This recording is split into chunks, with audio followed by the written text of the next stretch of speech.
Welcome to the Podkey summary of Lepidoptera. Butterflies get most of the attention, but this is really a story about moths too, and about just how enormous and strange the Lepidopteran world actually is. This group makes up about 180,000 described species, lives almost everywhere on Earth except Antarctica, and includes everything from high-altitude fliers to moths that spend their lives in sloth fur. Once you look past the pretty wings, you find a whole set of evolutionary tricks, radical body transformations, migration systems that are weirdly sophisticated, predator countermeasures that sound almost engineered, and a very mixed relationship with humans. Lepidoptera is the second largest insect order after beetles, and it accounts for about 8.6% of all described living organisms. That's a huge slice of life on Earth. Only around 17,950 of those species are butterflies. Moths are the vast majority, which feels a little like learning the headliner is actually opening for a much bigger act. They occupy deserts, rainforests, Arctic tundra, and Himalayan heights close to 6,000 meters. So this is not a delicate niche group. It's one of the great adaptable success stories. And some species get incredibly specialized.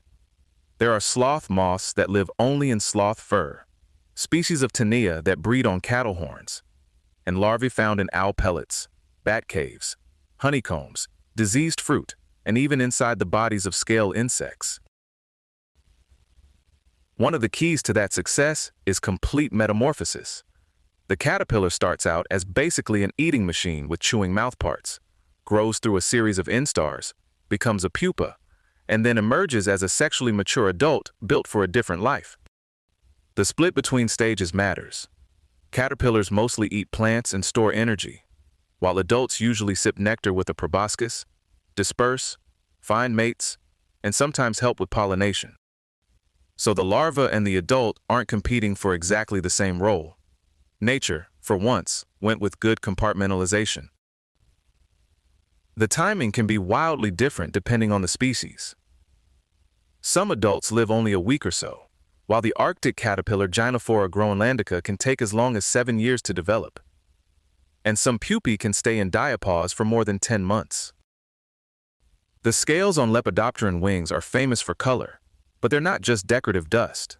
Their layered structures can create structural color, and the scales also help with insulation, thermoregulation, pheromone production, camouflage, mimicry, gliding, and recognition between rivals or mates. Flight is driven mainly by the forewings, but experiments show the hindwings are crucial for normal turning and evasive moves. An insect may still be able to fly without them, but it won't fly well when things get chaotic. And some of these insects are genuinely fast. Hawk moths can exceed 50 kilometers per hour, which is not bad for something people mostly notice hovering over flowers at dusk. There's also a lot of variation within species. The Apollo butterfly has more than 600 geographically separated forms, and the common grass yellow shifts between darker and paler seasonal forms depending on day length. A lot of the drama here comes from being edible to so many things. Predator pressure helped produce warning colors, camouflage, eye spots, Batesian mimicry, Müllerian mimicry, and chemical defenses borrowed from host plants. Monarchs are the classic example. They sequester compounds from their food plants and become toxic, which gives their bright colors some real backing. At the caterpillar stage, the tricks can get almost theatrical. Some imitate bird droppings, some resemble snakes, and swallowtail larvae can pop out an osmeterium that releases foul-smelling chemicals. Tiger moths take the fight into the air by producing ultrasonic clicks that can interfere with bat echolocation. And moths also listen. Noctuid moths can react to bat ultrasound by suddenly dropping in flight, and some combine clicking with evasive maneuvers to make an attack much harder to complete. Migration and navigation in this group are much more advanced than people tend to assume. Migrating butterflies use time-compensated sun compasses and polarized light, while some moths use the Earth's magnetic field and can compensate for wind drift even at high altitude. The eastern monarch migration is the famous one, stretching roughly 4,000 to 4,800 kilometers between Mexico and the northern United States and southern Canada. Other species move on a huge scale too, including bogong moths and Urania fulgens. So these mass movements aren't just a monarch story. Even the very familiar sight of moths at a porch light may have a deeper explanation. One idea is that they're misapplying transverse orientation, a navigation method that works with distant celestial light sources but breaks down when the light is a nearby lamp, causing those repeated corrective turns and spiral flights. Lepidoptera and flowering plants have been co-evolving since the Cretaceous expansion of angiosperms, and that larva-adult division of labor fits neatly into that history. Plant-eating caterpillars on one side, nectar-feeding adults on the other. But frequent flower visits don't automatically make a species an effective pollinator.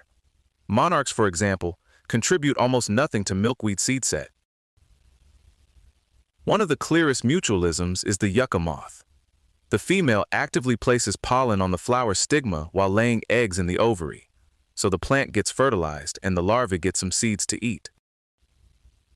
Then there are the ant relationships. Some lichenidic caterpillars use chemicals and vibrations to communicate with ants and receive protection in exchange for honeydew-like secretions. Others go the darker route and act as social parasites in ant nests, while many caterpillars are themselves attacked by parasitoid wasps and flies. It's a very crowded web of bargains, cheats, and ambushes. For humans, Lepidoptera are both helpful and expensive. They include pollinators, major agricultural pests, biological control agents, and the source of silk. Their reproductive potential explains the pest side of the story. A single female may lay up to 600 eggs, and some species can produce as many as 30,000 eggs in one day, which is how outbreaks can strip vegetation in a hurry. Control doesn't have to mean broad pesticide use. Parasitic wasps and flies can suppress pest caterpillars. Pheromone traps can target adults, and introduced species like the cactus moth have been used to control millions of acres of prickly pear. The silkworm Bombyx mori is now completely dependent on humans, while wild silk moths still matter commercially. And in many places, Lepidopteran larvae and pupae are also food, including Korean silkworm pupae and Mexican maguey worms. The deep history here is older than it looks. Probable Lepidopteran scales have been found in roughly 236 million-year-old Triassic herbivore dung, and evidence around the Triassic-Jurassic boundary suggests early glossitan moths may already have evolved a proboscis for drinking water droplets or thin films in a hot, arid world. The oldest named Lepidopteran, Archaeolepis main, is about 190 million years old and is known from just 3 Jurassic wings. The fossil record is unusually poor because the scales help bodies float, wings break down quickly, and immature stages mostly preserve only their hard head capsules. Genetics has also reshaped the evolutionary picture. Older classifications often treated early moth lineages like static relics, but more recent work doesn't support that simple story.